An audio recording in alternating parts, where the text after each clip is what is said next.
GCON, Your Excellency, the former President of Nigeria, former Commander-in-Chief, Chief Olusegun Obasanjo, CFR, I have been directed by His Excellency the Vice President to strictly stand on existing protocol. So I will not go further. Let me first say that the beauty of my speech is that it's coming just before that of His Excellency the Vice President. And I deeply remember the words of Peter when he was announcing the coming of Christ. And he said that he wasn't strong enough or capable enough even to lace his shoes.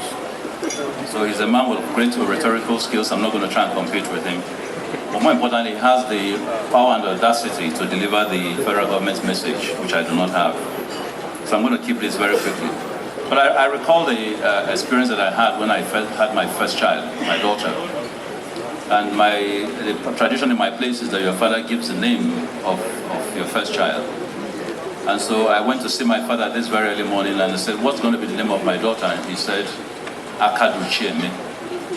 And I looked at my poor little daughter. So how is anybody going to marry this girl if they call her Yemi? It sounded very colloquial. But the purport of those words was that from the wisdom of God cometh the ability of man to create. In other words, God aids man in his creative abilities. And no place eulogizes that fact as what you see here today. And so I think the first praise will go to God for being present and giving you the resources to do this. But then it will then go to you for the creative abilities that you've been able to use and interpret God's vision for humanity and for yourself. I will also give praises also to the President of the Federal Republic of Nigeria, President Muhammadu Buhari, who launched the 7 big wins. And one of the components of those 7 big wins is infrastructural development.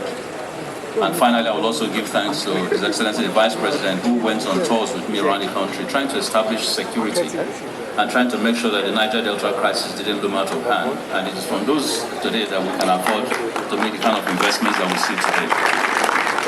This place is important for 2 things. It's important for what is, and it is important for what will come. In terms of what is, it is a perfect distribution center. It is a maritime grid. It is a processing hub, and it's a testimonial pipeline facility, all locked up into one acreage. But in terms of what will be, the future here is pregnant.